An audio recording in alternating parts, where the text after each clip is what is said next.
You need to do hard script again. Oh, come on, Bob, let's do it again. What?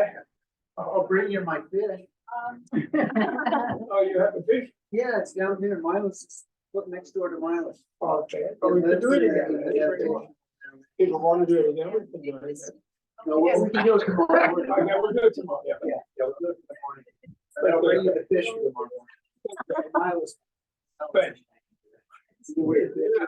No idea where the fish is. It's a wooden ball, it's all carved out. Oh, yeah. Yeah, I see that. And it's got a hook. Oh, so you're gonna whack that? That's what it is. No, she was sitting there. I thought she was sitting over there. You want me to turn her? Yeah, I think she was, I'm already, she's coming, she's napping. You walk down the aisle here instead of making a grand appearance. She can have to come. And she can bring her tea if she wants.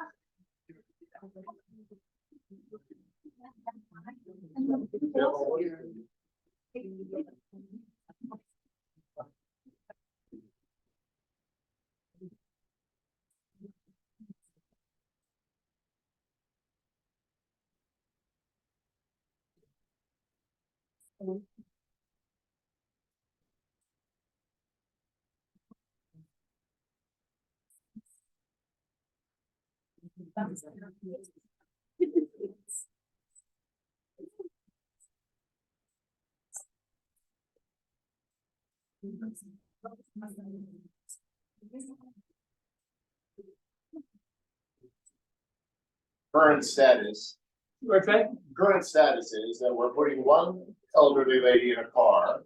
Oh, And yeah. then your wife is coming after that, Oh, okay. okay? So that'll take time, so. We won't waste it. Okay. Hey. So, we don't need to do the house again. Because we have a little bit of ground to cover in regard to, and my poor wife has heard many times. Although today I think it's gonna be a little unusual. Because I'm in this unusual mood. Apparently we're having a Leo mood. Full moon in Leo. Then I've heard that Pluto has finished a 274-year cycle. And probably some of you here know more better than I do. So all types of really new things would happen. Good ones, I think. We need radical change. I believe we do. In other words, things that no one thought would. Remember 1989. But here she is. Okay. Thank you. And, careful going down there. 1989 was a remarkable year. Remarkable. And His Holiness Dalai Lama got the Nobel Peace Prize in Oslo. And Berlin Wall went down. And for a few years, it seemed like there would be radical change for Tibet. But it didn't really happen for Tibet, but it did for the world. And we had radical change along with had PBS, he was paralyzed for 1 year during that time. And that's why she walks with a lot of with what's called Guillain-Barré syndrome. Supposedly, but it wasn't really, that's classical, but it was very paralysis, very much paralyzed. So, but it was a time of tremendous change. And nobody ever thought it was like a miracle that the Berlin Wall went down and Eastern Europe was liberated without a shot being fired. But as we heard today, we could see KGB people under the leadership currently of Mr. Clinton never really agreed to that change. They never like that. They want to recover. They want to go back. So now we have another chance for huge, even bigger change than that. It will last.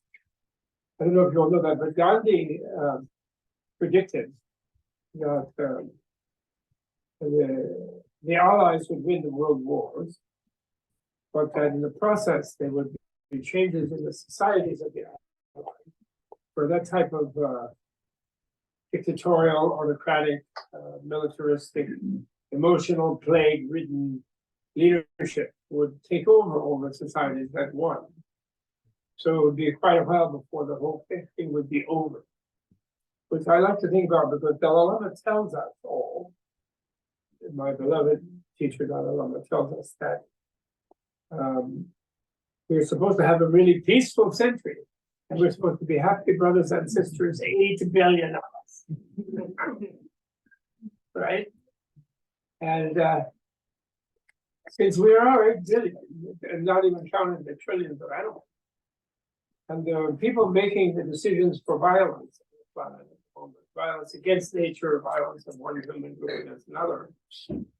How many do you think there are? Could there be as many as 10,000? I mean, the top decision makers, corporations and government, maybe 10,000? Maybe not that many, maybe 5,000. So the 5,000 of them who are still fighting enemies, and we're 8 billion. And we can't control it. The structure is still some kind of structure. It's not helping. Well, the internet structure could be helping us all do everything. It's subverted. But what we should not feel defeated. We should expect that it can happen. But anyway, I'm not going to talk about that. That's just a fine thing.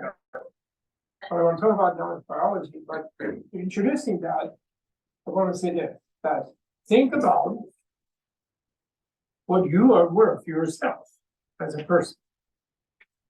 And what different ideologies tell you you are worth. And the religious ones say that we have the spark of God. Different priests know loves us, the heavens love us. The Confucians will say, everyone tells us we have something good about us, but something's wrong with us. We are unworthy, we're sinners, we're this and that. And materialists say, I think they have an expression, we're 85 cents worth of cheap chemicals in a bag of water. That's all we are. So we're also kind of worthless. So therefore the leaders don't mind sending thousands and tens of hundreds of thousands into like trenches and battlefields and they don't mind having companies feeding us like plastic waffles. They don't mind. And actually, ultimately, sadly, if the whole planet and all life on Earth for humans anyway was the deep ecologists would say, if Mother Earth is free of the humans making a mess and polluting and destroying, it will be nicer for Mother Earth. So we're not needed. And also, once we're all dead, we won't know that we were ever alive. We're actually going to discover our true reality, deeper inner reality, which is unconscious nothingness. And therefore, we won't be regretting that we and our grandchildren and great-grandchildren no longer exist. They won't be remembering. So that also makes us worthless, right? Now, the path that Buddha, of education, that the Buddha made available to people within his range of communication begins with the individual human being realizing they are a walking mirror, each one. They are super AI. They are super AF. Feeling, artificial feeling. They are super magnificent creatures. And everyone is a beginningless energy. And everyone, Buddha remembered, even in the most dualistic form of Buddhism, in the account of the Buddha's enlightenment, before he experiences nirvana under the tree that morning, he remembers he was every single kind of being in the previous, in beginningless previous life, toward infinity, although of course we never reached there, so it's like instantaneous or something, infinity. And I like to explain that to myself, that we all have that memory actually. We've all been every kind of bug and every kind of being, every kind of whatever gender, and human and non-human, and I don't know what. And we don't remember because we suffered. So just like you don't remember when you broke your finger or something, and you don't really remember because of the pain. The reason he was able to remember this infinite previous life was that he realized he had always been part of the river of bliss, of the flow of life. Even when he was a big giant vegetarian dinosaur being munched down by a T-Rex. And he was like in bliss anyway. He's appreciating the shiny teeth of the T-Rex. And they're like the delighted, the mad T-Rex chomping away at this huge, like giant, big pile of blubber. And so this takes work. You know, when you meditate a thing like this, you have to think about your own sense of yourself.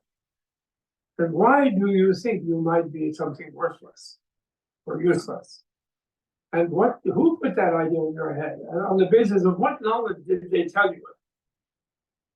Like God, is it like Buddhist? I've translated mediating talks between lamas and theologians and various types of religious leaders. And they like ask all kind of questions like, okay, God is omnipotent, right? He can do and make anything he wants. So you say, well, he wants you to be like him. So the hardships you achieve, and that he teach you something. Well, that's good, but if he's omnipotent, why doesn't he just make you like him immediately? What's he waiting for? How come, in some version says, how come he only has one son? How many children do you have? Kind of theologian says, oh, I have 4. Oh, you have 4, but you're not omnipotent. You have 4. And then he only gets 1? Are you sure? Did he tell you that or what? It's fun. You know, they try to use common sense. And what is wonderful about Buddha as a scientist is that the science, which means the knowing, you know, skills to know, the system of learning, of observing and knowing, is common sense fits the highest level of it. Some higher levels can shape things powerfully using like special languages, like mathematical. Mathematics is just a language, it's not magic. It doesn't grab the planets and the galaxies and everything, but it can shape a missile, the curvature of a wing, you know, calculus, advanced calculus, you know, it can do interesting artistic things, but it's just a language. It's not, it makes things, but it doesn't necessarily, it cannot fully describe it. A poet cannot fully describe the experience of eating a delicious fruit, of touching a smooth, a beautiful texture. It cannot. You know, anything we experience is beyond words. If we're really open to observing it without immediately saying, I'm touching it, the texture, and that's it, and then I'll think about something else. That doesn't describe what happened. So your common sense, you should trust. You should develop it. For example, I actually believe that I deserve a Nobel Prize for science. I think they should have awarded to me. Because they have gone around for several centuries, thinking that they're going to become nothing So they think nothing is something. It's a place you go. And they're going there. To get away from hell and from preachers, you know, saying it's, you know, go to hell if they have fun. Too much fun. Something wrong. How come they don't know that newsflash? Nothing is nothing. It isn't there. It's not a location. You can't be that. They never observed anything be nothing. They never observed nothing. Because it means something you can't observe. It's something that doesn't exist. So you can't become that. And I discovered this. And then the second part of my Nobel Prize is it's not dark matter. Dark energy. What else, and I asked you this question, what else is there that is invisible to you than something in the dark? What else is invisible? That's not the only thing that's invisible. What's the other one? Suggestions? The air around us. What? The air around us. The what? The air around us. The air around. Yes, in a way, but what is it about the air that makes it invisible? It's transparent. So there could be transparent energy. And the transparent energy could be 100%. So that we don't see it as energy. And everything could be made of transparent and infinite energy. And infinite transparent energy could be all of us and everything in between. And that's in Indian Buddhism, Buddhist inner science, it's called, and it's called, and Hindu as well, Pravasvara, which means clear light. Well, they translate as clear light, but since I achieved that understanding, I never put clear light as two words. Because the clear is just as important as the light. Because actually the analogy of it is not a bright light, which is the opposite of darkness. It is transparent. And the analogy for transparent is twilight. Pre-dawn twilight, particularly. Not evening twilight, dawn twilight. So that could be the nature of all reality, right? And in that we could all be one energy, and yet it would seem differentiated to us if we don't know that it's clear. So there's no nothing, and if reality all was infinite energy, the life force was infinite energy, it was infinite life rather than infinite death. If you imagine nothing is death, but death is not nothing. Death is simply motion between forms. And that's clear, right? So that's why I wanted the Nobel Prize to tell me that in Stockholm. You guys have been barking up the wrong tree.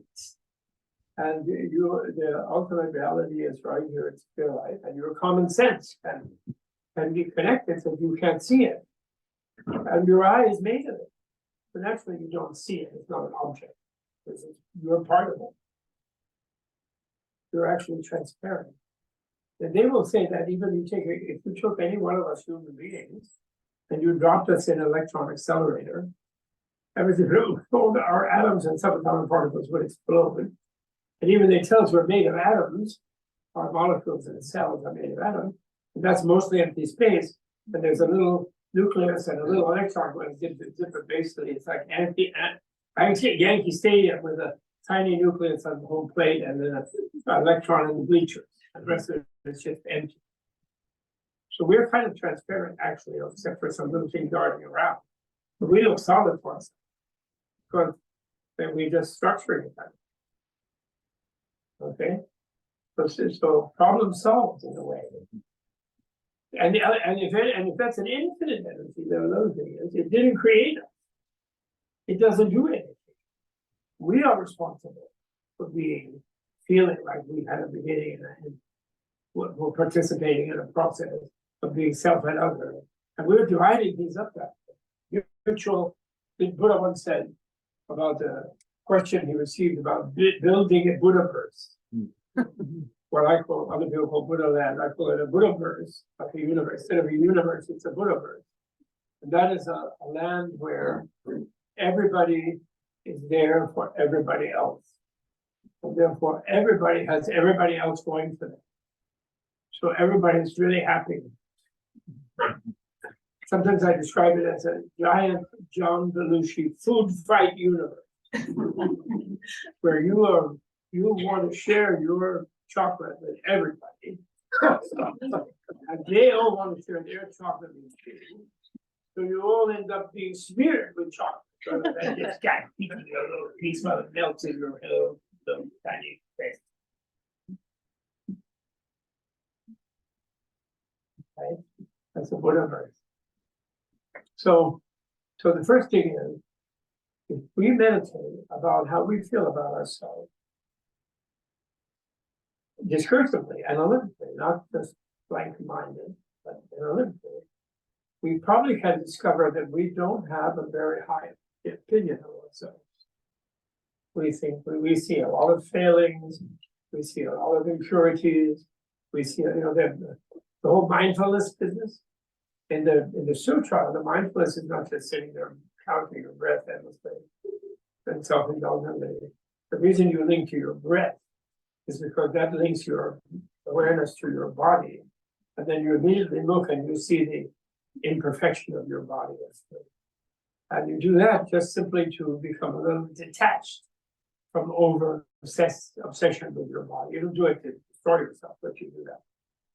So in fact, we all carry that. We know that, we know that as one lady said after a session with Alana and I translating in San Francisco Zen Center, she sang a psalm and the refrain was, well, I read my Shantideva and I realized that my body wasn't a coke machine, it was a poop machine.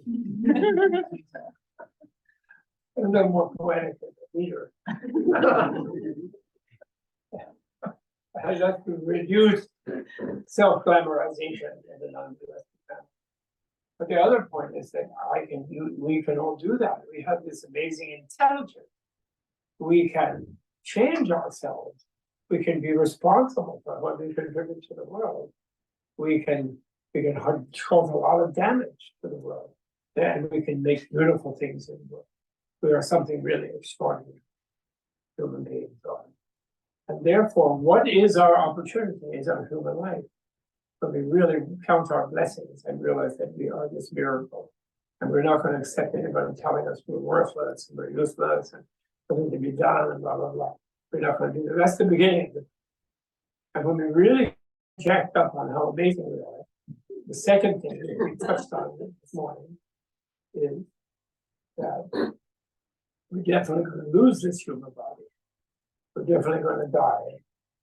And we're certain about that. And then at first, when you start meditating about that, you protest to yourself. Well, of course, I know that, so I don't have to meditate. But when we meditate on it, we begin to realize, no, we act like we'll always be here like this. Sometimes we just fade around and pass the time. We don't feel that there's something special about being the way we are, which we should find out what it is before we don't have anything. And then we also think about, we don't know when that will be. It could be any time. But here we race down highways at 60 miles an hour with somebody else coming 60 miles an hour. It would be instantaneous if somebody just twitched. Everybody would be obliterated instantly, both cars. We live like that on the freeway, zooming by each other. And we sort of feel that we're going to still get there. We're still going to do something else later. It could happen anytime. Then that makes each moment even more precious. Then we realize, third thing, we meditate that when, if say something did happen, say if somebody knew to me, this, 5 minutes from now, where would the continuation of my awareness go? Because it can't be nothing. Because no something ever becomes nothing. That we have observed. Everybody has observed that. Closest thing is entropy, the material. And when we do that, we realize that what determines the quality of our experience is the way we react to things. And we react because of our ability to react. And we react automatically and impulsively if we haven't developed restraint, if we haven't developed insight, if we don't have a good picture of what we're reacting to and how we can react. And so we realized we should invest in our own subjective process. And this is a culture that does that, has developed not just a few mystics, but in general is a more contemplative, has institutions and has teachings and has educational processes that enable people to learn to become more self-aware and self-reflective. And they become more meditative cultures, let's say. But no, there's no culture that's perfectly meditative. But the Indian one was the leader, you're right, as far as we know. Totally. Yoga comes from there. Yoga means yoking your life force to discovering how to use it better. That's what it means. It can be physical, it can be mental, emotional. It's the same word, yoke. Yoke an ox, you yoke your mind and body. So that's the second one. Now the third one is biology. How do we move around in the universe? And that's our topic for today. And yes, and we admire Darwin as we should. Another book, fourth book I can recommend, not very well because I can't remember the name of the author, a woman poet, an English woman poet, who wrote a poetical bio of Darwin. She's a very well-known English poet. I'm sorry, I can't remember the name, my age. And I guess it's Darwin's biography or something. But it was amazing that he observed living creatures. His parents are to be sympathized with because his room and their desks and bureaus and closets were all filled with beetles and bugs and worms and squirmy things that which he was observing and classifying, cataloging even as a child. He had an attention to observe life forms and how they change us. And he saw the interconnections of all forms of life. And Buddha did that a long time before. And Buddha did, and Darwin was forced by his skill of scientists to only look at it as a mechanical, genetic, material process. And but Buddha was not in such a culture, so he could see the mind as playing a role in evolution. But he saw that humans are totally interconnected with all the visible life forms. And then there are other ones that are not normally visible to us, but like Lorna Burns sees angels and things, and some of us have these experiences and sees things that are normally invisible to the materialist. And it's all kind of all interconnected. And he saw that. And then and then Buddha saw in time that the interconnections are individually the causal processes that individuals engage in give effects to those individuals. It isn't just a mechanical bunch of Pac-Men, like genes, like changing, and the individual doesn't receive the rewards of or the detriments of different actions, different causal inputs, in other words. So, and then we have a kind of agency in our evolution, just like we know that in common sense, just in the physical realm, right? If we play a particular sport, we practice, we develop muscles, we develop skill, or an art, we play the piano, we violin, we practice, we change, our brain changes, our body changes, we become expert in something. So we know there's a result, putting certain inputs and process, we get a certain result. And Buddha understood that we got to be human by being amazing as an animal. And my favorite one that I always use, some of you may have heard me before, is Mrs. Crocodile. And Mrs. Crocodile is in there with her periscope eyes, looking like a log at a water hole, waiting for the wildebeest, the zebras, and so forth to come and drink, and pouncing on one very effectively. Like slowly floating over there, and then getting it. And my fantasy is a female crocodile who had gone through her, fertilization with some really boring male crocodile, and then had laid some eggs and buried them in sand on the riverbank somewhere, and then was going out to get nourishment. And so she was aware of her role creating and gestating new crocodiles. And so she's not thinking about Darwin or Buddha or anything, she's waiting for something. And then at the last time in the waterhole, there are two wildebeest there. And one of them is a stringy, old, nearly dead one, who's late because he couldn't push his way in earlier, and was feeble getting up to the river bank. And he's there, edibly reachable. And then there's a pregnant one about to give birth to a baby wildebeest, who's also heavily burdened carrying. Maybe she has twin wildebeest, I don't know if they do. The two of them are available. And of course, her natural thing is to lunge for the bigger one, which is the female one. And she's going there, they're close together, she's going toward them.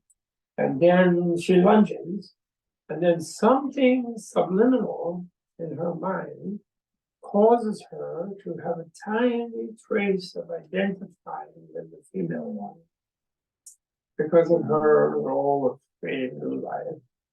And overwhelms the regret and the distaste for the stringy old tough, practically bare bone old beast. So she swerves and he grabs the old, drags him and gobbles him up. And then feels it even laments that he's so stringy.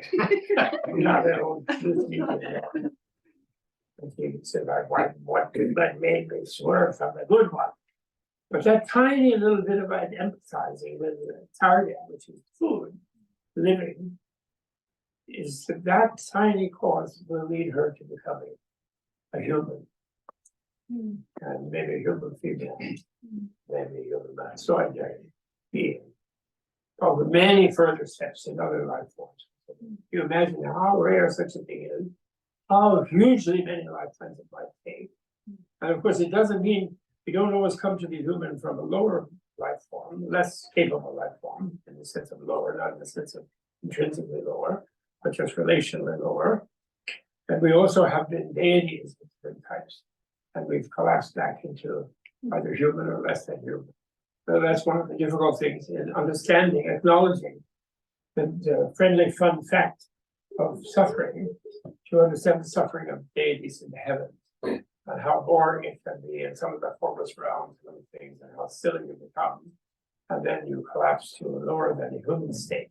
Human is divinely intelligent and very, very discriminating, and yet also very vulnerable. So the human knows it can come to know it. It's a serious opportunity to be able to learn what they really are, what life is, and to develop the ability to guide themselves through the death process, which is something like learning to become a lucid dreamer. Has anybody ever tried? I bet somebody might have. It's not easy. Right? You tell you read a book, you read an alcoholic's book or Stephen LaBerge's book, and you try to take your journal and try to remember your dreams, and then try to will yourself to have a dream, and then you keep failing and failing, and then occasionally you have a little, you stay in the dream a little while longer, and then immediately wake up, figure aware that you're dreaming. But learning to do that is a very important skill about becoming acquainted with your subtle mind. And as shrinks will tell you, because they want you to tell their dreams, but because you find out what your unconscious is going on in your unconscious by being aware of your dreams. And so the human that can do that, lucid dream, and then can manage the situation in the dream without waking up and use the dream as a learning experience, but that human can then begin to think about managing the death, rebirth transitions, etc. You know, the Red Book of the Dead is really good about that. So that becomes then, so in a culture where that becomes sort of widely known, it's a culture like India. And that's where they begin to do yoga. And then how do you learn to navigate yourself as a conscious evolver? Is that therefore what is of interest in Buddha's biology? Okay, and here there is a famous teaching by Buddha, which is called the tenfold path of positive and negative evolutionary action. And positive and negative are translated by a word, Sanskrit word kushala. And kushala is often translated, and it actually is translated in Tibetan as virtuous. So virtuous and unvirtuous, or virtuous and vicious evolutionary action, which is the word karma, what karma means. And but the actual word kushala means skill. So what is interesting is how do you skillfully, like when if you're skillful canoe or kayaker, you can navigate the rapids if you like to go down like rapids, down the Colorado River or something, you have skill. You don't say that's virtuous, I didn't run into the rocks there. You say it's skillful. So what does it mean to live skillfully then, or unskillfully? And this is the tenfold path. It's considered really interesting. There's a legend, wonderful legend about Buddha, that in a previous life, when he was learning something as a human, he had a teacher, and the teacher taught him this, the tenfold positive and negative path. And then the teacher, before the teacher wouldn't teach him until he took a piece of skin, and then he made himself bleed, or got some full of his own blood, and took a splinter of bone to use as a pen, as a quill, and then he wrote down the tenfold skillful thing on this piece of skin. He bled to get the teaching, so to make him sort of really ingrain the value of it in his mind. They have such a legend, such a story from the life of the and so this is what we want to talk about, and then we realize how complicated it is. So in this tenfold path of skillful action, there are three physical ones, because things that we do affecting our future evolutionary stuff. Oh yeah, I should say that the word karma before Buddha's time, and I don't know which Buddha made, because recently I decided that Buddha was not a single individual only. It was a whole team. There was a main sort of captain of the team, which was Shakyamuni, but all Patanjali, Badarayana, all the Sutrakaras, what they call in Indian literary history, and all kinds of sages and rishis were all part of the team. And in the mid-first millennium before the Common Era, they were rebelling against Vedic ritualism and the sort of Vedic martial thing, the culture which had no idea of moksha, no idea of liberation. I had three aims of life: pleasure, wealth, and victory in more life, and duty. Dharma defined as duty, custom, keeping your past duty. And there was no idea of liberation, that your idea was to go to that happy hunting ground. If you were if you were an upper caste person, or maybe try to rise in caste a little bit, because they had very heavily stratified hierarchy. But there was no idea of liberation. The whole thing that India is famous for, whether liberated, did not exist. And then these people rebelled. The Buddha team rebelled against that. And at that time, karma meant ritual action. Did not mean what I'm meant for. The reason being that the Vedic ceremony was considered a place where the humans could communicate with the gods, like Olympian type of gods. They were Indra, was like Odin. The owls of the sky was Zeus. Even the names are quite similar. Pertivi was Persephone. They're very similar to the Greek pantheon, the Vedic. And they controlled your destiny. And so therefore, what you offered in the ceremony through the priests' expertise and their mantras and chants affected your future, whether you had success in pleasure, whether you had success in wealth and victory in all life, or whether you had success in following your duty as a member of whichever caste. Okay, so that's what karma meant. So then Buddha said to his father, when his father said, "Oh, great, you had a son. So now that son takes over your role as crown prince. You take over my role as king and judge and commander in chief, and I get to go to Hawaii." Buddha said, "No, sorry, Dad, but you taught me too well how to be a king, which is to benefit my subjects.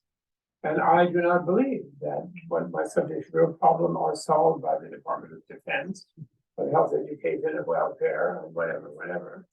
I believe their problems are pain of birth, of suffering, of old age, and death. and so on, and I think there's something to be done about that. And then the father said, oh, that's what the priests and the gods take care of. And everyone said, I'm sorry, they're doing a crappy job. I think we can do better. See you later. So then the dad did what dads do with young people like that. When they won't fill to their job, he locked him up. And then escaped and ran away. Okay, and then he took the word karma, which meant the kind of action that is powerful in determining your destiny and fate, which they thought before was by appeasing the gods to bless you with whatever you wanted, arising in a worldly way, got no idea of it would be free and know the ultimate nature of reality and become a liberated being. They had no idea of that. So he took karma and said, karma means how you interact with life. And you can do it skillfully and not skillfully, just like we know.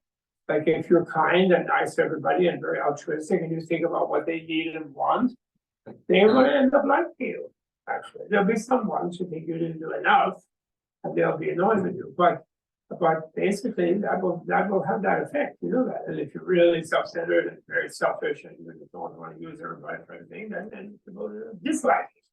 We know that, they will have that result, they know that. All right, and you'll be miserable anyway. You're only thinking about what you get out of whatever it is, it'll never be enough. You know, we all know that. Right? Everybody does. So, yeah, anyway, okay, so tree of body, and lo and behold, it's very like the Ten Commandments, but a little different. And the first one is don't kill beings, don't take lives away from other beings, because you don't want your own life taken away. But don't take lives of beings, and that's a negative one. And the positive one is save lives of beings, and basically. You can see how it's put as a rational physical evolutionary thing. That's the way of improving your state. Why? Because actually we're all infinitely and completely unitarily connected to the vast life force. So therefore the worst way to be is partially alienated from other beings. So really thinking that only our life force is the only one that matters. And that makes us very alienated and paranoid and disliked by everybody and really endangered, actually. It's terrible. And that's what happens to dictators. And you know, the people they're most afraid of is their own people, always. Their own bodyguards are the ones who can get them. So they're most terrified of that. And then their own people. And then therefore they need a fellow dictator on their side. So then they can send their people thinking that the other people are the enemy. So the oppressor of them is not the enemy. He's their protector, and they pretend, but they're destroying them people. This is an ancient game of kings, we know that. What is it, Game of Thrones? Vividly illustrated in that way. But of course, they are trying to reinforce our culture by pretending that's what everybody is. And there's no way of changing that, and that is false. But that's what I don't like that movie, too sadistic, but I like the lady with the dragon and the fire. Till the end, when they made her act irrationally and destroy unnecessary civilians. And I thought that was really bad. Instead of getting her off of it. Anyway. So when you save a life, you're identifying with the life you save. And you know, cultures have that thing, if you save someone's life, they sort of owe you, and you become kind of a protector for them and a resource for them. And also you kind of are interested in their ongoing life, what's going to happen to them because you saved it. So you sort of are, it's a kind of empathy with the being you develop and you save a life. When you take a life, you're saying that life is not connected to me. So there's part of this vastness of life that is not, I don't care about it, it's not connected to me. I took that away. It doesn't destroy the other person, they come back. But in some other form, when you won't even know which one they are. But what is, you're getting more isolated by taking life, right? So that's where it's this question of skill. If the scheme, the gamut, you know, is most isolated type of being, and then completely one with everybody, technically, it's the most blissful possible way, like a Buddha way, then how you behave in between are always measured for skill, for bringing a good result, in other words, by how they fit on that scale, they rise on that scale, right? The human has so many options to do so many things, you pose some all things, you just don't have a claw around it, just like some creatures do.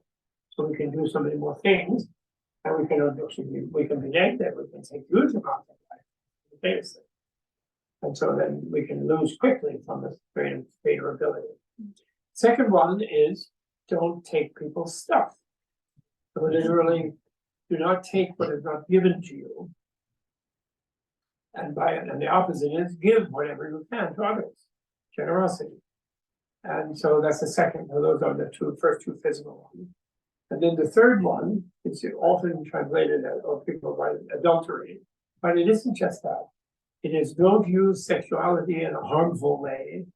And that's considered a very serious one because biologically in the mammalian life form, like a human, sexuality is a time when people normally kind of do melt into one another, at least ideally, right? So to then treat the other one in that sort of situation as an object just to be used in some way and harmful, and the breaking a family can be harmful to the persons of the family. Of course, so then adultery is one of them, but in a monogamous culture. But there are other ones. There are all kinds of other ones, as everybody knows. And the opposite is to use the sexuality beneficially, very lovingly, that it can carry, right? And those are the three physical, skillful, and unskillful ones. And they're completely common sense, aren't they? They fully are. And they fit with ethics. But what is unique about them in regard to modern things, talk about culture, if you have ever tried to read philosophically, some ethicist, I'm horrible to pronounce, ethicist, from Harvard or Oxford or whatever it may be, or Sorbonne or whatever, or Moscow University. What you will read about materialism is that ethics is just like an arbitrary option, nothing to do with it. However you behave will not affect, ethically will not affect your evolution because you're just a blind mechanical bunch of species. You're just going to dump your genes someplace and die, and then start to age. Your telomeres will start collapsing and you'll throw it. Because you've done your job of dumping genes and it will affect the species, but not you. So the ethics is therefore totally arbitrary, like Wittgenstein, great philosopher. Just, it's amazing if you do choose to be nice. Or it could be because local thing, you don't want to get caught doing bad things and you enjoy the sort of reward of being appreciated for doing nice things. But it's not an evolutionary thing to be ethical. So it's not, there's no sort of logical self-interest in it, which is kind of too bad.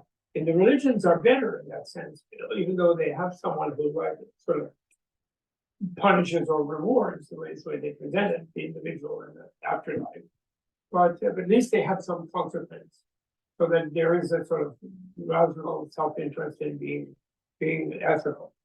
But materialism has stripped all ethical acts from any realistic reason, except in just local circumstances, and which is makes it very difficult in a population that believes that to internalize that, for it becomes something natural to them, because it's part of ameliorating life as it goes along.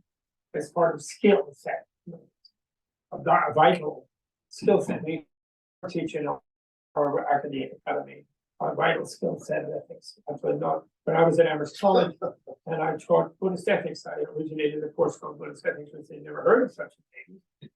They were kind of a bit horrified because it's a weird little, very sort of self-styled elitist college where when you make a new course, the whole faculty rules on whether they like that or not. You have to bring up the new course in faculty.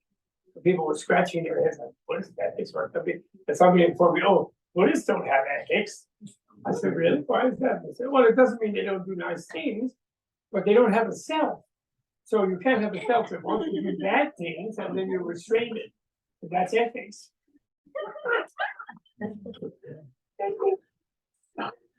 Like Buddhists are like primitives, they don't really know they're there, only the Western individualists know they're there. Like Asians and primitives and animals don't even have self-awareness. Only Protestants do. I'm sorry, that's where they behave, they think. And I, of course, they, by the time I was there after 15 years, they didn't dare say something. Because they lost argument. They really have to argue.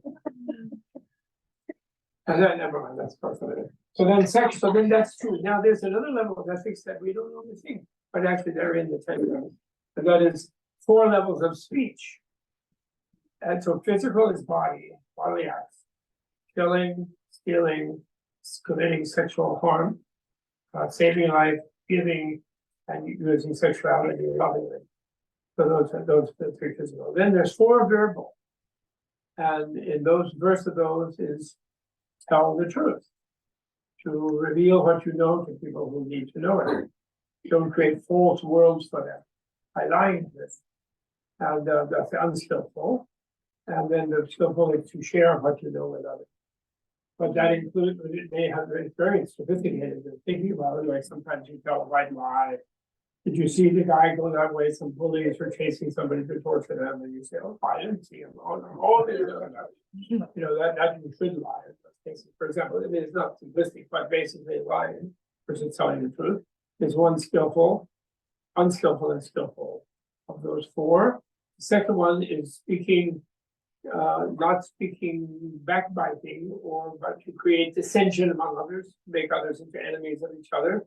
Sometimes people who want to be the best friend of someone will tell them that their other best friend really hates them and said something mean and nasty about them, so that we get them to dislike each other, thinking then they'll be closer to me. People do that by what we call that backbiting, we call that anyway, sowing dissension. The opposite of that is the diplomatic speaking, using speech to make others friends with each other and to make peace, to help others to make peace with them. And this is very powerful. Speech, the 4 speech are very powerful because it is in speech, through speech, that we interrelate with others. When we listen to them, we open our mind to them, to thinking how they think, even though words aren't perfect and really conveying what they really think, but still they do convey something. And when we speak, we are being hosted by others in their minds, and therefore it's a great responsibility to speak. And that's where we connect with other people all the time through speech. So realistic, and I will say realistic. But yeah, I never say right or wrong, but right or wrong is not wrong, but it's just realistic and better. So realistic speech is a diplomatic speech, helping others make peace with each other. And then the third one is harsh speech, is negative one, using speech to wound people.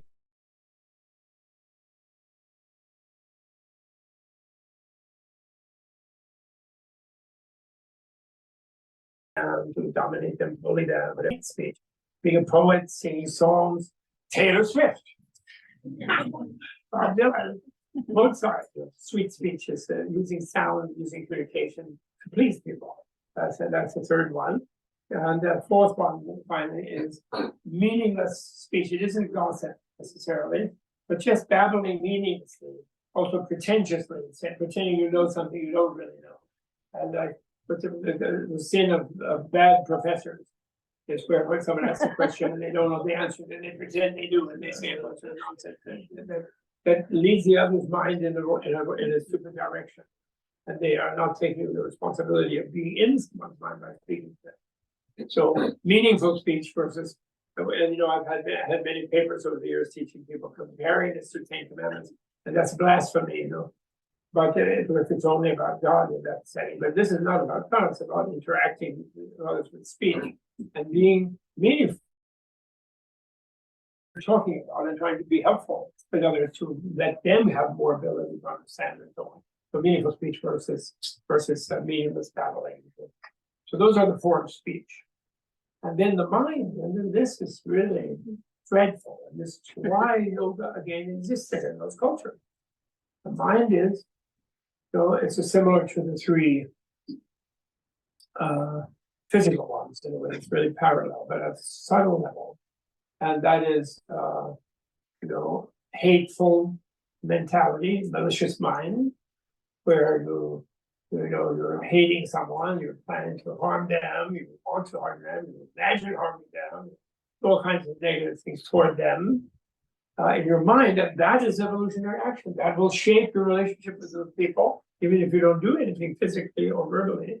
But your mind doing it, like Jimmy Carter, he wrote in GQ magazine how he had been unfaithful to Ralph in his mind. So sweet, Jimmy Carter. But actually, you know, he lost it, but his Sunday school or something, I don't know.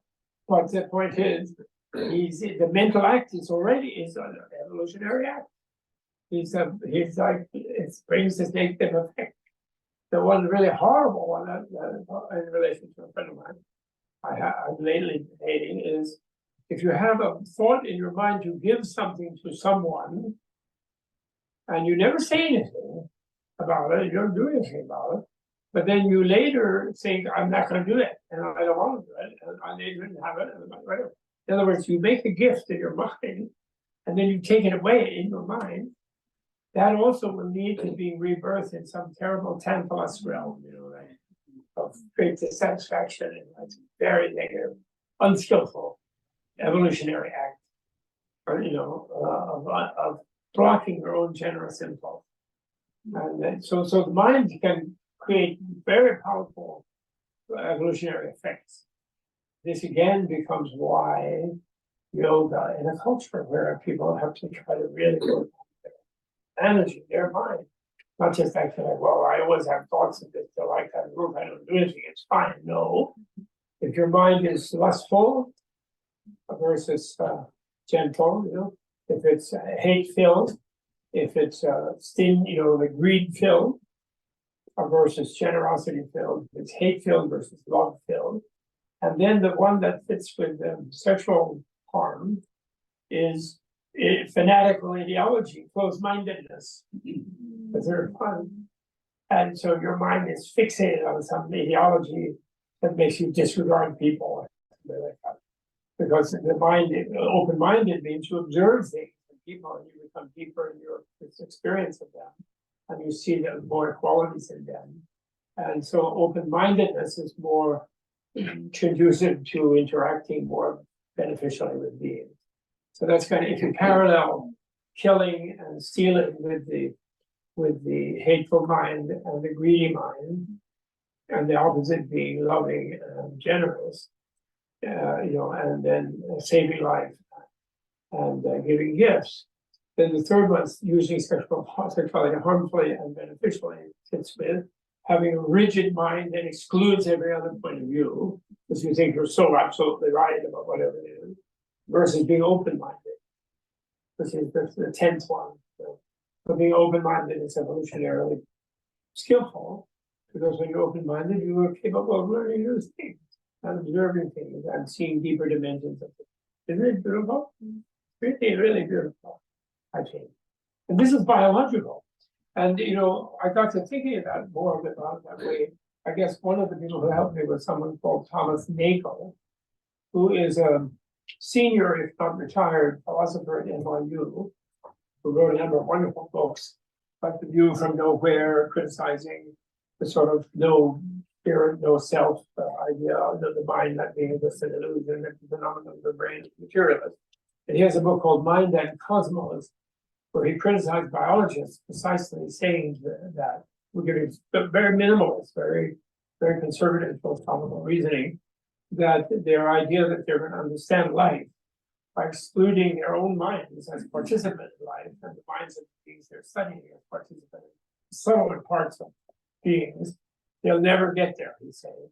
And then, but he's understanding, he says the reason that you do that, to talking to materialist biologists, is that you're afraid if you allow subtler things like the mind or the spirit back into your analysis of things and your observation of things, then God will come back, you know, and you'll be under some religious dogma, some creationist or some fundamentalist, you know, will stop you from investigating the world. So in a way, he's understanding why they resist that, why they're so strong about their materialism. But he says you just will not be able to understand life unless you deal with the human spirit and the animal mind, even animal, whatever, right or wrong. So those are the tenfold things. And isn't that fun? Does anybody have any question about any of that? Anyone? It's so that, and imagine then you, as you navigate through life, and then you are kind, and you have a sense, by the way, the psychologists have a big argument going on, and they think they've won it, the ones who say there's no true altruism. There's a faction in them, some are saying there is, some are saying there isn't. And the ones who say there isn't do so because their observation, they say, that people who are more altruistic tend to be more happy. And they kind of know that they're going to be made more happy by being more kind to people. So that means there's no real altruism because you're altruistic for the reward of others' gratitude and for the fact that you feel better about doing it. And so what I have to say to them, the other psychologists don't say that they do all kinds of technical things. But I would say that's not a drawback, that's a bonus. It's, we have, being realistic about some degree of egotism in being what the Dalai called, if you want to be successfully selfish, be a wise selfish. The unhumanity said. In other words, you will have self-satisfaction if you're a little bit unselfish. So when you're a bit less selfish, you'll be happier, and that's what selfishness wants, is to be happier. So I think it's very, very wonderful. So how do you like that?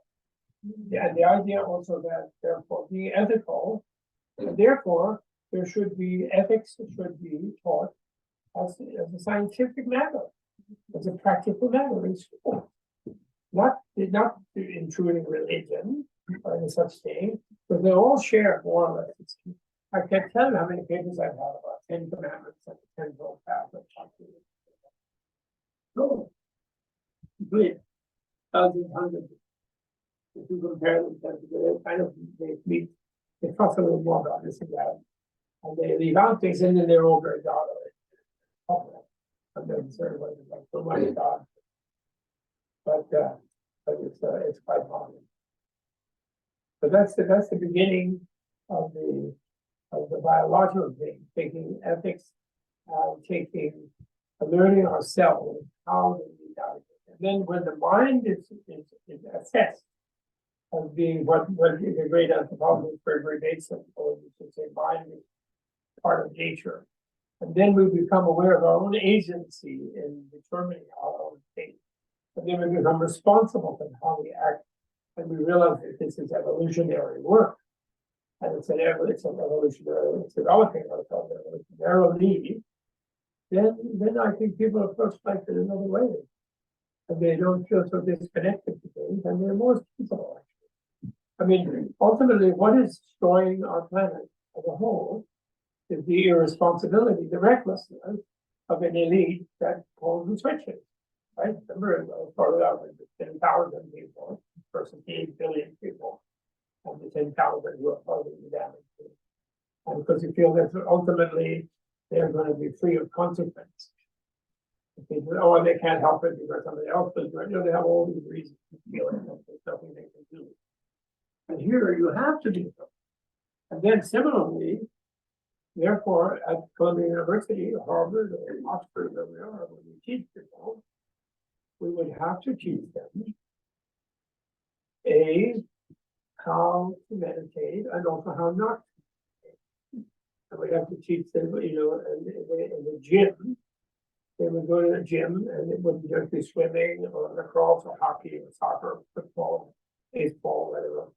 It would also be time on the mat, learning to observe their mental processes, developing greater self-awareness, and understanding their different thoughts, and finding the different voices in their mind, and understanding how they are indoctrinated in this thing, and learning to doubt and to investigate why they believe this and why they feel that and why the other thing. This would not be a religious matter. It would be a matter of making them capable instruments of life, to have a good life. All you hear in any of those universities is the president of the university, maybe in the graduation ceremony, or maybe in the invocation ceremony, convocation ceremony at the beginning of the year, mentioning the word decency. And maybe nowadays compassion will creep in, but rarely, with no emphasis at all. And the gentleman I nominated for a few years in a row. And then some Chinese guy got off the board of trustees, and then the president dared award him an honorary degree, an honorary doctor of humane letters. And they invited him to do so, and he came and received that. And he then said to the assembled, it was a special ceremony because you can't change the thing to go to a particular graduation day or something. They made a special ball camp ceremony, and he addressed everybody saying he was very honored and very grateful for the honorary degree. He was happy to add that to his foods along with them. And and because education is the salvation of the planet, even more dramatically, because that is a fact of in a society where the Buddha's curriculum is more available to people, which was more monastic in ancient times, and then in modern times there are universities and so on. Learning lifelong is considered like breathing. It's like the highest duty, and I had such delight. Classes when Parents' Day would come around once a year in various places. I taught 4 or 5 different schools and universities, and they always usually have a day when the parents come with the students. I mean, they don't have to bring them, but they tend to. Popular, of course, it's popular, and they bring the parents they realize it's popular. And I said, and it's a term, I thought I invented the term, but I found it some Latin, some South American guy had used it. Educationalismo, or educationalism, meaning the purpose of life is education. It isn't that you educate to go and have a job, but life itself is to learn forever. That's how you grow as a being, because you take with you what you learn, because you're going to still be a being. You don't get out, as I like to say, nobody gets out of here a day. Meaning their life will go on, and you'll bring the causes of the state that you find, with you when you go. And I'm going to turn to the next slide. But so anyway, I tell the student, I say, therefore, if you were in a Buddhist society, what you would do would be, and if you get interested in living in an evolutionary manner, you will, instead of doing like I did stupidly as a student, which was you can't wait to get out of your classes and get the degree and go off into real life. For all you do is you work like a slave for somebody for some poor wage. And or if you make a lot of money, you enslave bossing all your employees around, and you're still totally stressed out. And then you're so tired at the end of the day, you just watch TV commercials and get like more dissatisfied and more frightened. But the news is there to frighten you, and the commercials are there to make you feel dissatisfied. And that's real life. Whereas at school, you have you grow as a being, you learn things like wonderful insights, which are the most amazing flavor of life. You get a buzz in the back of your head. And I would say, therefore, stay in school as long as your parents will pay. No.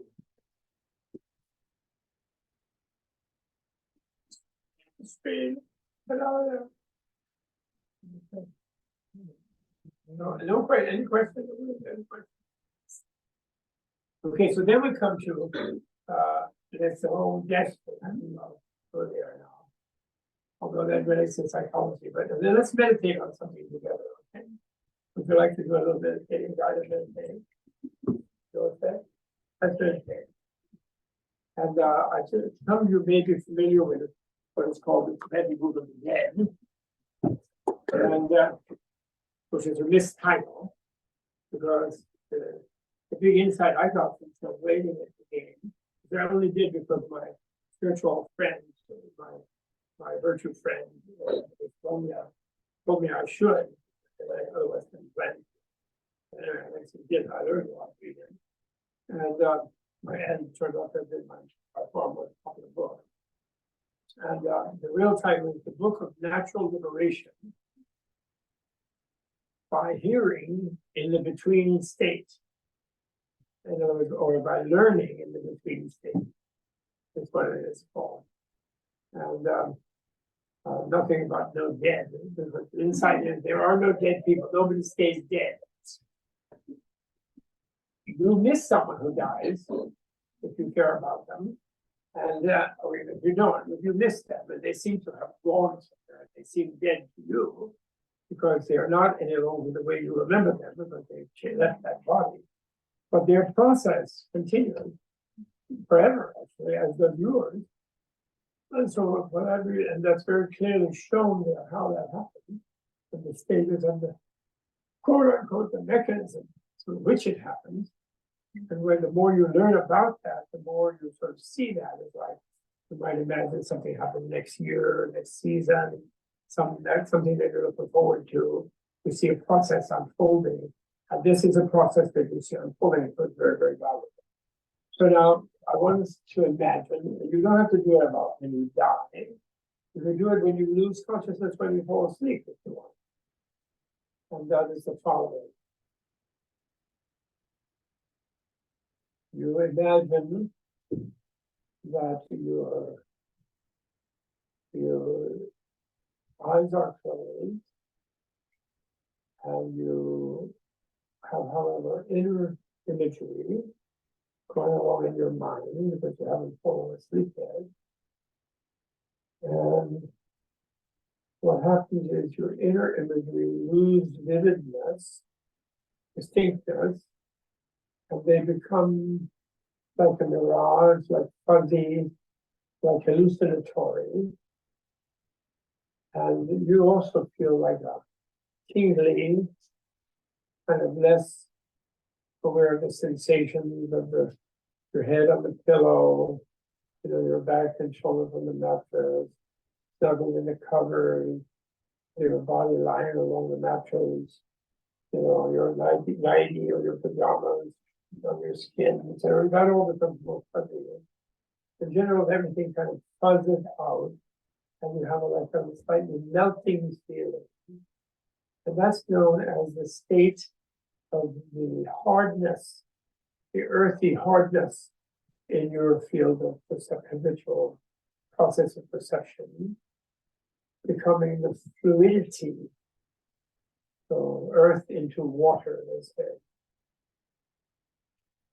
So you just imagine that everything's kind of getting fuzzy. And then the next step is where water goes into climate or into fire, but it doesn't mean a crackling fire, it just means into sort of this feeling of temperature. So the water seems to kind of dry out. And then that has a feeling like you're in a mist. It's coolish, or in a smoky space if it's warmish. And you feel like you're kind of in a cloud, or you are a cloud. You feel cloudy, smoky. And that is water into fire, or into heat, or into temperature. And then you next feel like sparkles shooting here and there, or what their favorite thing is like a swarm of blinking fireflies, like little darting lights. And sometimes sun knits you see, like the dashing little bits of dust reflecting light. And so the sparkling kind of vision, the cool greenish, like a firefly bulb, right off, but in a swarm. Or sometimes some people see this phase as the like a moire pattern, blinking light. That is known as fire melting into wind.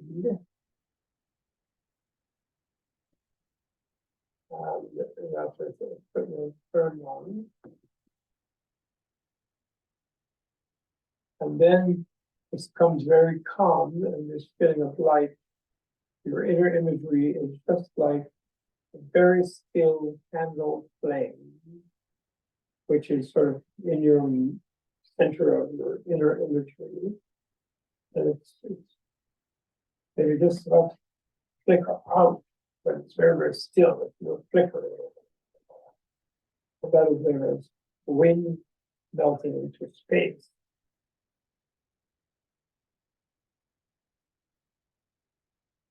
And at this point, you kind of, normally you just feel you fell asleep. Because in a way you lose the sensation of your 5 external senses of seeing, hearing, smelling, tasting, touching. And then the inner imagery of imagining those things. It all kind of ceases. You're just a kind of dull, candleless light. Very, very, then you mainly fall asleep. Normally the next stages of this movement, we don't perceive, we just become unconscious. But before the become unconscious, actually, we develop a little more subtle awareness about our inner mental processes. The candle flame expands to become an experience of moonlit space. And it's very, very calm. But it's not like there's a moon in it. It's just a whitish, luminescent, but I call it state of luminosity. Kind of dull but pleasant, white light. Luminous light. And then the next one that's even a little more subtle is whatever's left of yourself feeling that you are kind of point of subjectivity within this space, which you don't much feel, actually. More or less feel you are the space. The whole world is that space. You have developed this whole thing. So now we're just imagining that. And it sort of becomes more bright and slightly reddish, orangish, and you feel, because you sort of feel a rush of expanding energy with that space. And again, you don't see a sun, but it's like sun brightened space. That's kind of gives you a rush feeling, but not a physical rush, just mental. And then that becomes, at first, that's kind of a thrill, and but a subtle level thrill. And then, so much so, feels a little too it feels a little bothersome, very softly, and it's like you're seeking shade from the sun. And so then you go into a kind of velvet darkness, which is where you're completely asleep, unconscious. And usually those 2 steps from the candle flame to the moonlit and sunlit spaces are just go by so fast, you just don't even see them when you walk right into the dark state. And then finally, the dark state feels maybe a little confining, like where there's some light, So you think of dawn, or you have an impulse, a dawn-like impulse. And then you come into a very calm transparency feeling. I don't say seeing, I don't say, but you just kind of feel completely relaxed. And that you yourself are a translucency. And it's like neither dark nor bright, neither expansive solar rushing nor calming moonlight thing. And this is a kind of the deepest level. This is the gamma ray of sleep, deepest possible sleep. And kind of consciously unconscious, it's indescribable. And it feels really, you feel very, very peaceful about it. I'm very happy about it. So if you've never tasted anything like it, you feel almost ecstatic about it. And it's considered you shouldn't even experiment imagining it unless you have kind of an awareness of whatever you experience is relational. You have a kind of preset like that. You don't absolute time this experience. And then you rest there. And take the rest over.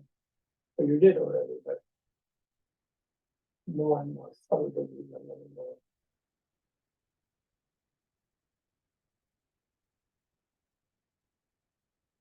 And then you imagine that this state of consistency that you're in suddenly becomes a kind of darkness, then a sunlitness, and a moonlitness, and a candle flameness, then a swirl of fireflies-ness, then a smokiness, mistiness, then a mirage-like thing, and then you're back in the ordinary embodiment, awake. So it's like an arpeggio with 8 points and 7 transitions between the 8 points.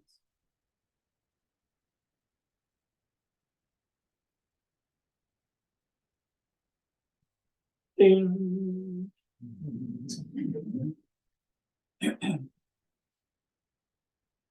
Now that, those some of you will recognize that those are said to be the 8 dissolution states heading forward, and the state of where a clear light state, the transparency state, is when you reach there, that's called the moment of death. When you actually die, which in a way you're kind of unaware of, because there's no time there, there's no space there. You are all dead. And so in a way you immediately bounce into the other stages. And then you come up in those stages into like a dream environment. Especially if you have trained into, and you can be upset when you actually will die. You might, if you've never practiced that state of dissolution back and forth and re-evolution. You never practiced that, or sort of dwelling in any of the states in between. If you've never kind of cultivated that, then you will be distressed, because as you come back up, you will sort of want to wake up back in your previous body. And so we go through this when we sleep, actually, every day, every night, actually. But it's so quick that stages. And but when it happens at death, when you come back, then you're sort of like what you rise up is like in a dreamlike state. You hit a kind of dreamlike, you become a dreamlike presence, and you can be distressed that you're not in your ordinary body. And you can be even aware that the ordinary, like the doctor I mentioned, he was aware that his ordinary body had died. He was in a blissful river, which means he was down there in the sunlit, moonlit, darklit, luminescent areas. But they're sort of aware of everything else in his particular fortunate case.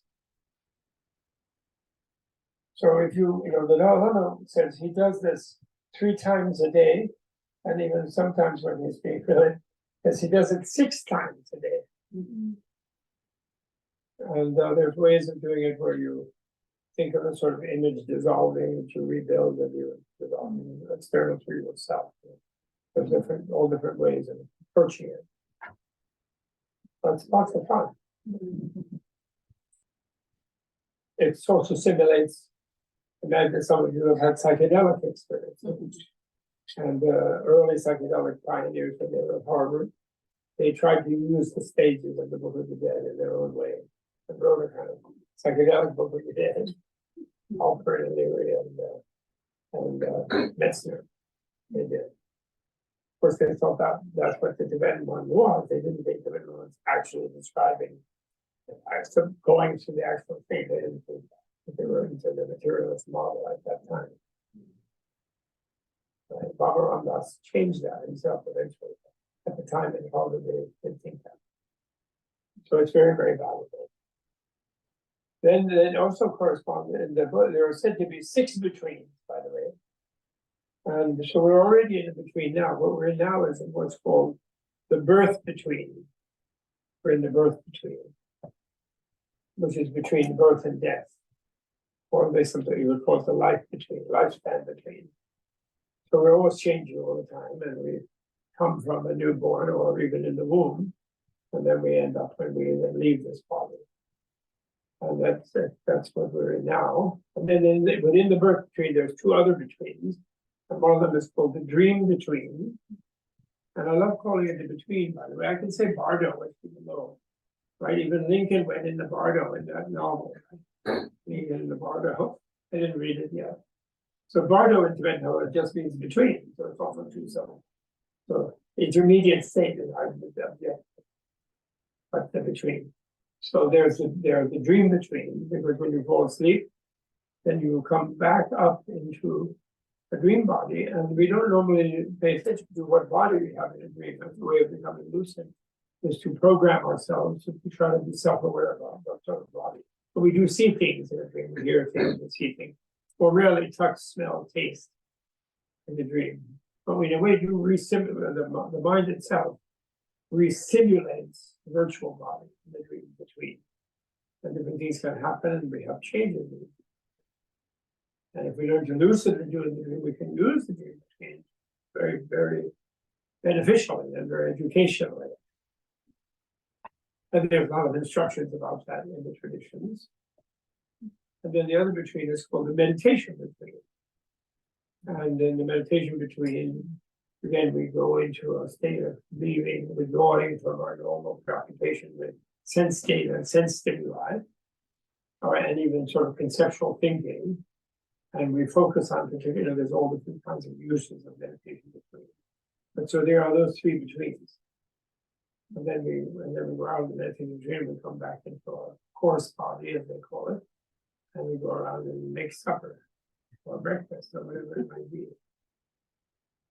Right?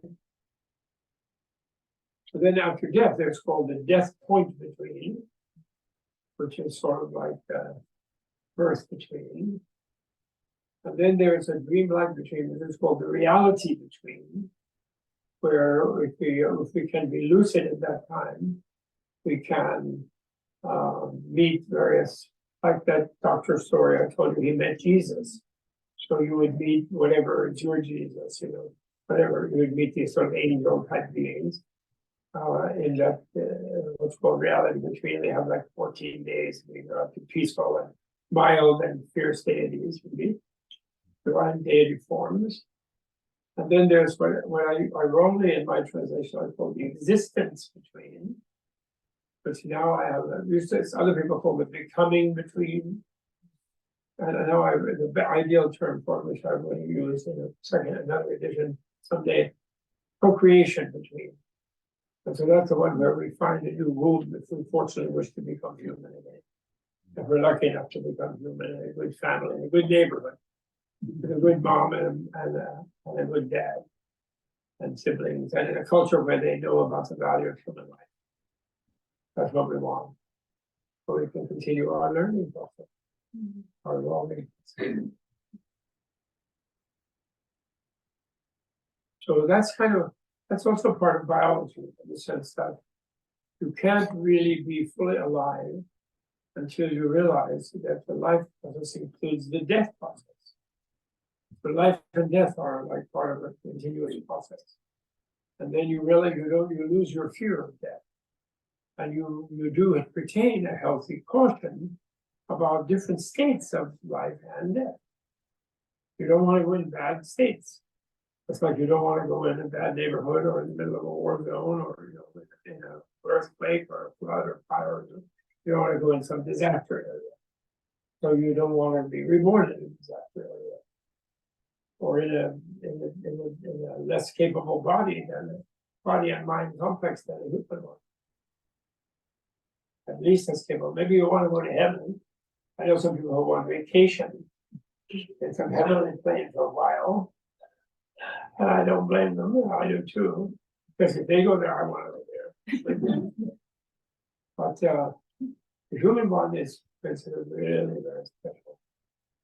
Because it's the one, because of the retained vulnerability of the human. It's sort of in the middle of the scale, you know, from Buddha through demons and gods and going up that way, and the humans in the middle, and the animals and the princess and the deeply suffering ones. Ones who are really alienated, super alienated.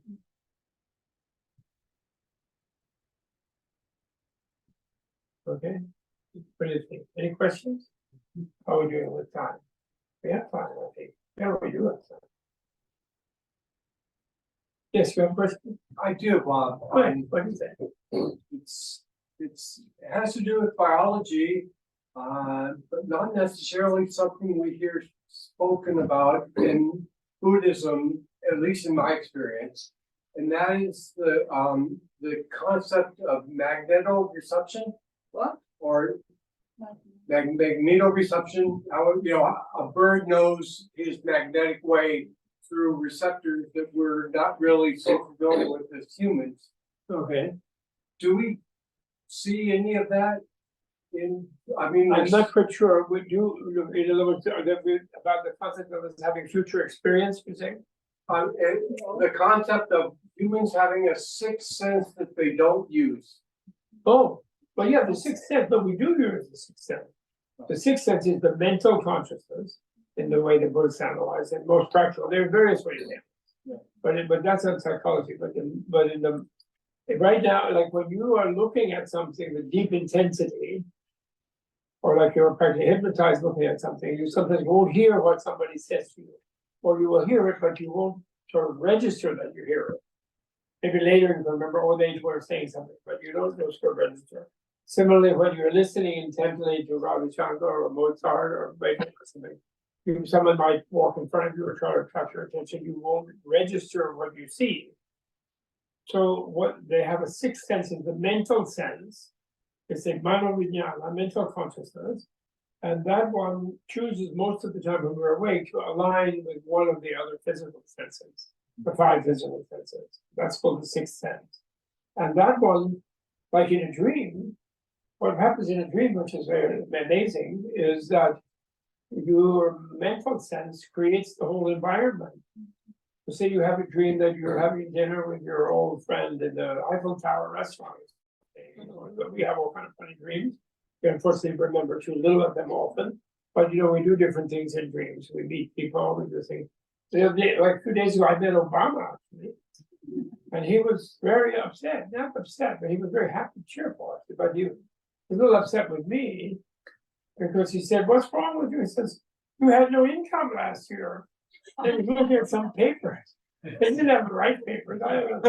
I was waking up. It wasn't a very lucid dream. But vividly, there he was, all in the suit, you know, and the table. There were a bunch of people. So you didn't make any money much at all. I said, "I'm on a pension. You know, I'm retired. That's okay. I don't need it." But I couldn't say that because I woke up. And I was so surprised that what was Obama finances. So for example, in doing that, I'm seeing something. He's sitting at a table and they're saying, so I'm creating an environment. And he's not there, so my imagination is creating it. And I'm hearing a sound, he's speaking to me. So I'm reproducing, I'm simulating to these two of the senses. I didn't smell anything. I don't know where I was sitting or what body I had, but he must have seen me as retired Professor Thurman. And he was like really worried about me. It's so sweet of him. So we, in other words, we create, and actually from a science point of view, we don't realize it, but we're creating this room right now. When we see the things on the wall, the windows, the floor, the ceiling, you know, we kind of just think we think it's sort of over there objectively in what was, you know, it's sort of, its essence is coming at us. There's a wonderful expression that's very good for translating Buddhist ideas, from sociologists of knowledge. One of my friend Peter Berger says, they seem to appear to us as having their own massive facticity. I love this expression. It's like the wall, you know, has intrinsic reality or intrinsic objectivity, has an essence that it's a real wall on its own. You know? And actually it doesn't. And we are actually constructing it. And then jointly, all our minds together construct universes where we interact, we have buildings and bodies and people. We're somewhat responsible. As you will know, if you have ever been really drunk or really stoned, you will realize that you don't know quite what's going on around there. You might realize, and then you have put together, okay, that's the picture, oh, that's the door, this is up, that's down. You can become totally disoriented in other words. So for example, in the definition of the material body of the five aggregates of a person, when they're looking through their persona to find out whether they have a fixed identity self, which is very key and important for Buddhist meditation. When they do that, they consider that your sense field, as well as your sense organ, is part of your body. So we're all carrying around our world picture with us, in addition, external to us as well as ourselves. We're creating it, but we're creating it with routinized imagination patterns, where it fits with the concepts we have for it, and the terms and concepts of our language. And so that's why we're tired at night, because we're upholding a whole world picture around us. And you know, there's things going on in Ukraine and in Palestine and in the White House and New York and here at home with our doggies and who's taking care of them and whatever. In other words, we're dragging around a much bigger picture than just looking out from inside our senses of the world. And the sixth thing is the mind. And then the mind has naturally, according to this, then this is the psychology. We all are clairvoyant. We are all telepathic.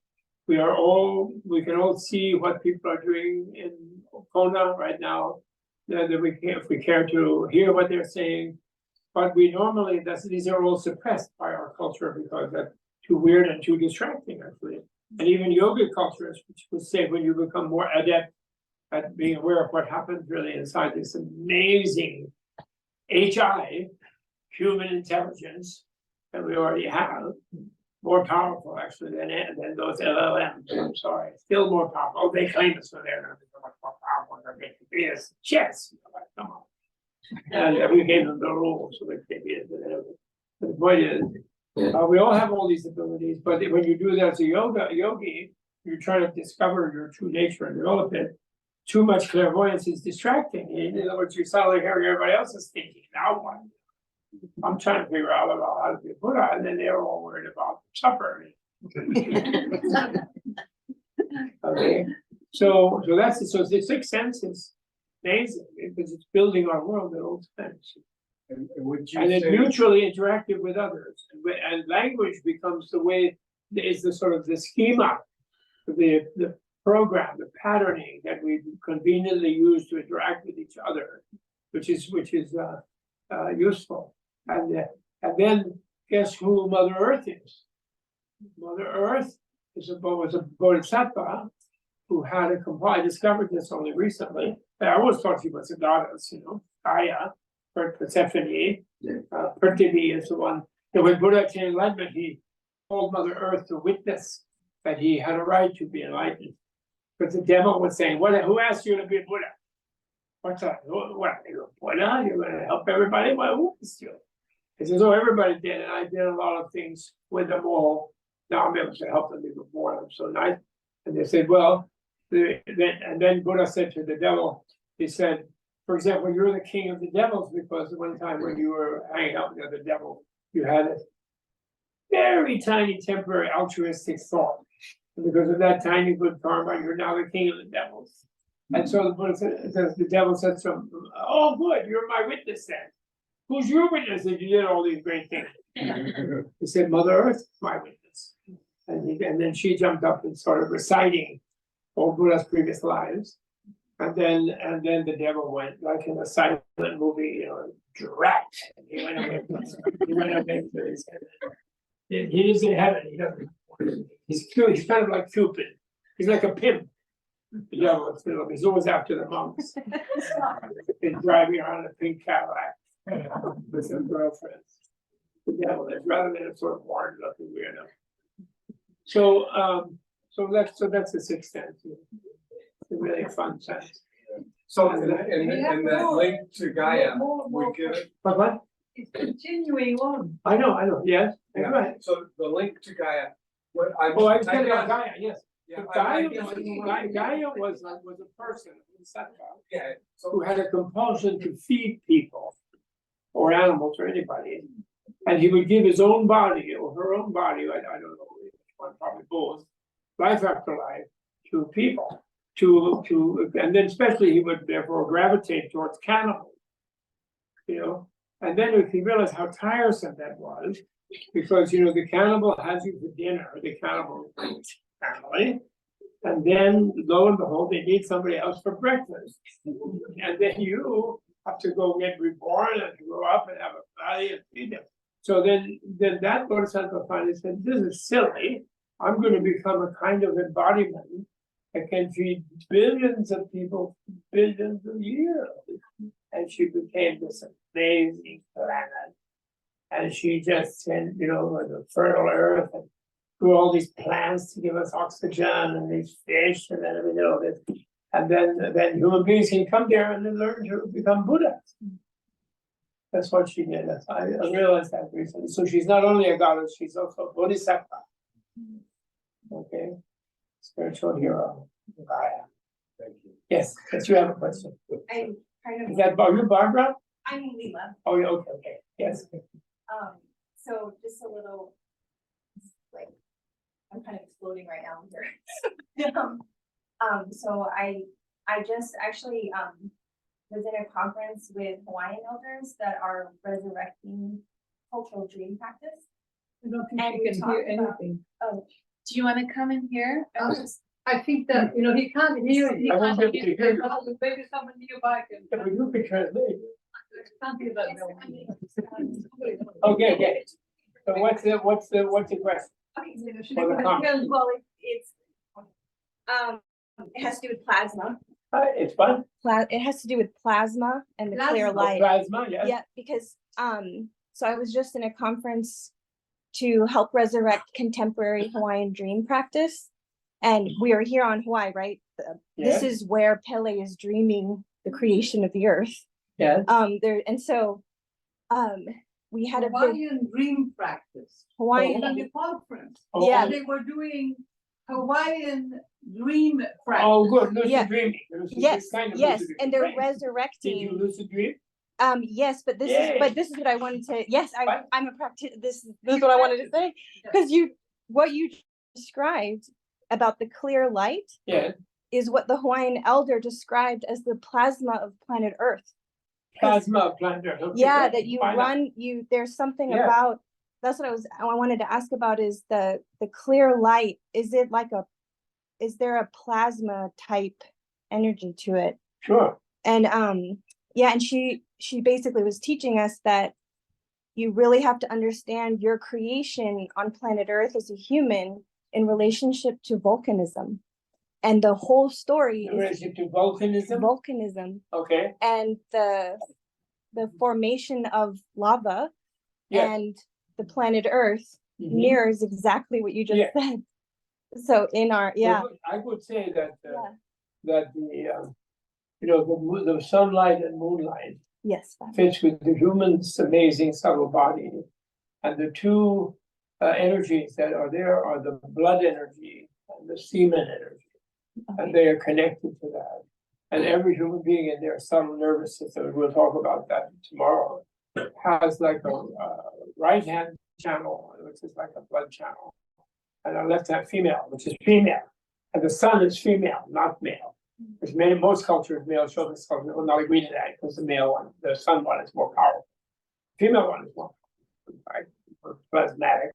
Male one is so kind of like, it's a little bit feeble, but a little constructive, somewhat irritable. And it's not that creative. But the two, both of them are needed, they complement each other and they work together. And when a being is balanced in the male and female elements, then a Buddha is a being that is balanced. And but the thing about clear light is again a little different, or transparency, in the sense that transparency is inconceivable. Like the idea of a bed or a plane of infinite energy. But this is not underneath everything. It's not like a substratum. It is everything as it is. So it's invisible to anyone from a perspective as if it was an object, because all the subjects are also in it. And it doesn't create everything, actually, because it doesn't need to. It's so happy by it without any kind of interactiveness. But it can be drawn on in exhaustively by a being who's completely wide open.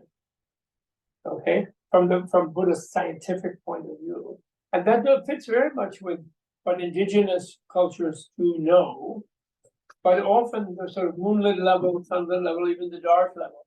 I think where the modern scientists are now is in the dark level.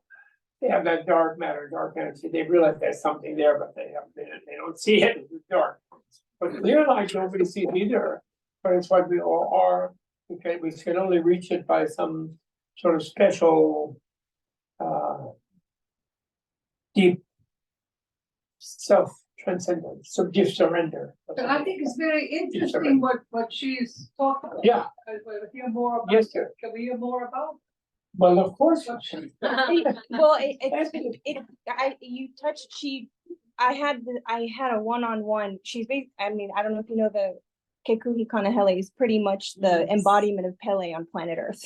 Yeah, I got to, yeah, share dream with her, and she brought me through a process that linked a dream I had of plasma and falling in the earth. yeah. And she brought me through an experience that rearranged all my insides just by talking to her. All your what? All my Rearrange insides. Rearrange all her insides. Oh, That's good. right. Oh, good. Yeah. Wonderful. But it, through what you just led us through, it was an experience, and we had an extensive discussion of plasma Okay. and that almost like semen too. We talked and about who we are as a human being, and that education process in relationship to the earth, Yeah, and specifically like the teachings of where we are right now on the Big Island. yeah, There's so much about that Bodhisattva goddess of Haumea and the Pele's mother, yeah, and about specifically she is the plasma, and how the plasma is in the actual earth itself, of course. and linking in that in your dream body is an experience. It's like a thick water. And so we were just talking about the experience of plasma and dream, and the importance of understanding like the goddess creation Right. and the actual creation of the earth, which is where we are right now with the volcanoes. Yeah. And that the volcanic story, there's a story.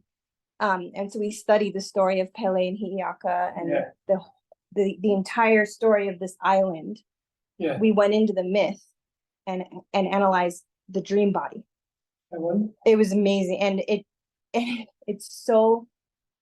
linked exactly with the experience that you just drew us, that you just put us through. What is the myth? It's the What is the Hi'iaka myth? and Pele myth. Hmm?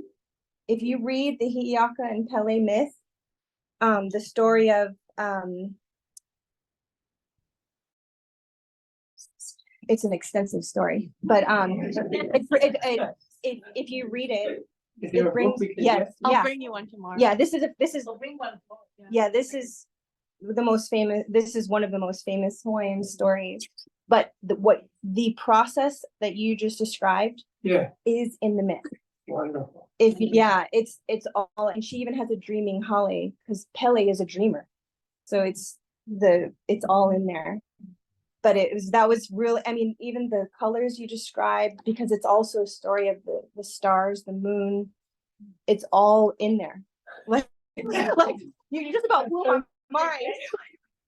I said that, but So the indigenous traditions are It's in also there. really interesting. yeah, And the shamanistic thing is really, really good. yeah, this is, And the Buddha really like, he was a kind of super shaman also.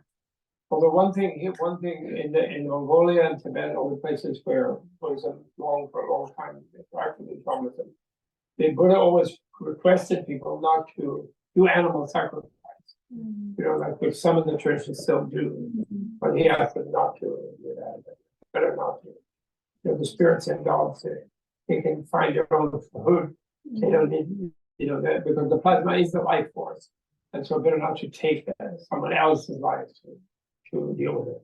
So the Vedic people also sacrifice that, and he got them to stop. And the more enlightened Hindu people are appreciative that he got the Vedic people to stop. Some of them are annoyed about it. They think that you shouldn't have done that. But then Muslims, they like. Forward to getting the book and learning more about. Please Read send this- us the. read the story with that, no, if you read it with that lens, you're gonna see all those Buddhist teachings that you Where just did you do described. this? Here, here, they live here on Big Island, They live here the on the island. Kahalis. The Yeah. people. Yeah, they're resurrecting Hawaiian dream now in a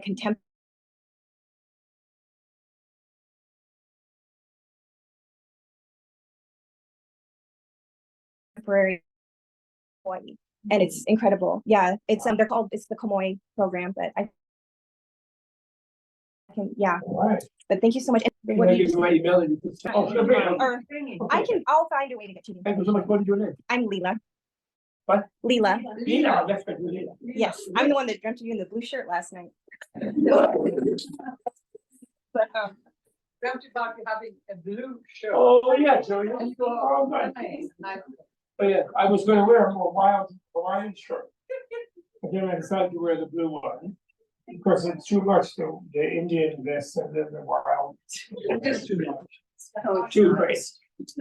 Everybody would just get that out. So I wore a blue shirt. Thank you. Thank you. Thank you, Leela. Leela means playfulness, you know that. Leela means play, Play playfulness, play, Leela, in India. in India. Sanskrit, Leela. It's also, I guess, the purple, and my grandma's name is Violet, so she just called me purple. Okay, any other question or comment? Miguel, Don Miguel. No, I was very happy to hear your explanation of Bliss and Longshore. That was very nice. All right. Right, Well, it is 4 o'clock, almost. it is? Yeah.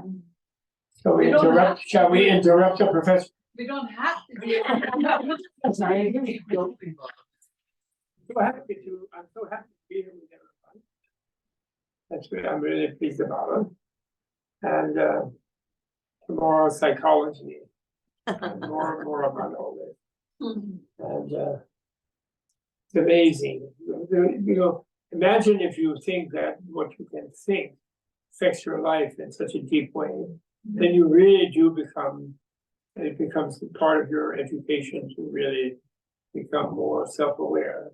And therefore, meditation, things in the genre of meditation, although the Buddhists definitely don't just recommend meditation for everybody because they feel the mind is so powerful.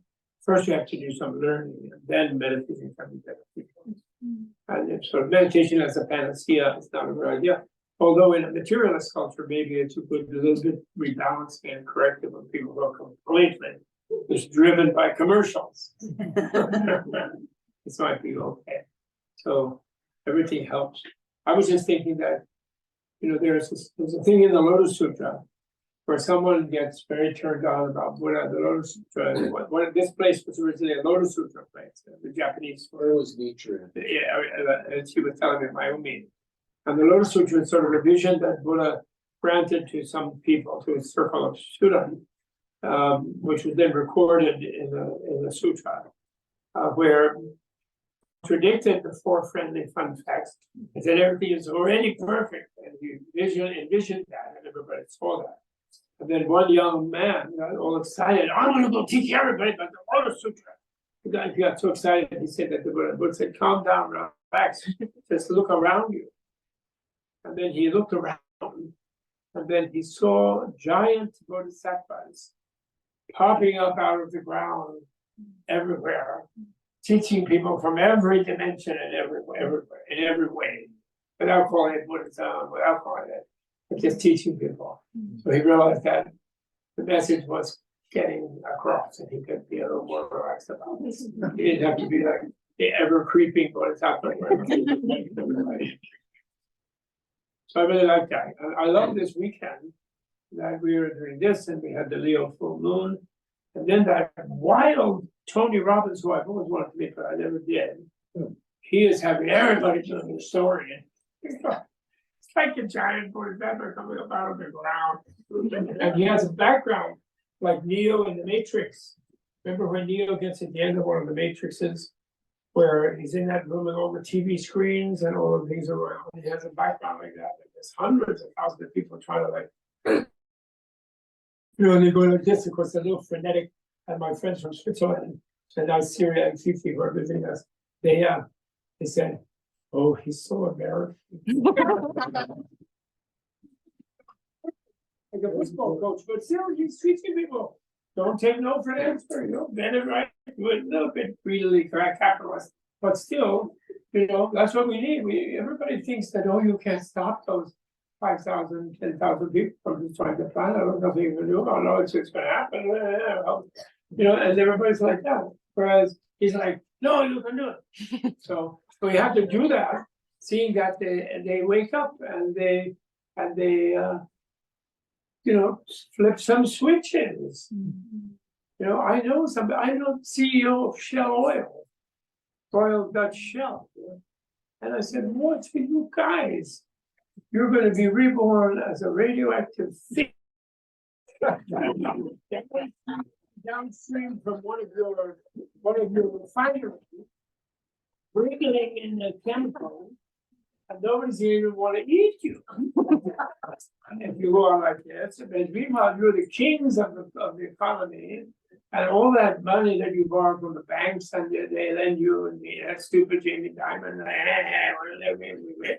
and then you could, if you invested that in changing the energy system, then people would have plenty of energy coming up out of the ground. You'd be still kings of that. You could have 10 Dallases. What's your problem? And he says, oh, yeah, you're right, Bob. Well, you're right. He says, but all we know in our business is the upstream. That means where the oil is pumping out. The upstream, the upstream. I was saying, you could even have the equivalent of gas stations where you could sell all sorts of extra things like health food. You don't have to charge their car. You could make more money. And he goes, yeah, but we don't care about gas stations. That's how the people worry about that. We just don't about upstream. But it's because their stock price and their bonuses and their stock options come out of how much they have what's called proven reserves. So they're going to spend that money exploring for more reserves. That will put the stock price up. Very, very short term thinking. And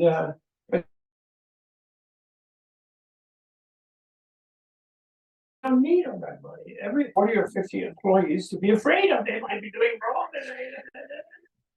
It's not fun to be a billionaire. Look at poor Elon. He's got all the billions and all he does is wants to run away to Mars. And he's going to take his 14 children and start all over again. Like the caveman on Mars? What? I like to see him downtown Times Square, like having fun. Putting he'll have enough tuition for the 14 children to pay. By the time they get to college, it'll be like $500,000 to get through freshman year at this rate.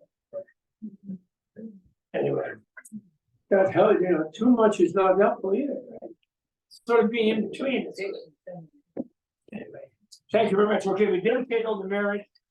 Maybe we'll quickly become as intelligent and brilliant as Major Shri to be able to quickly help everybody else to completely understand everything and to realize everything and to do everything right and make everybody else just equal to us so we can get it all into a John Belushi chocolate food fight universe as soon as possible. Hey, what do you know the dog is Italian?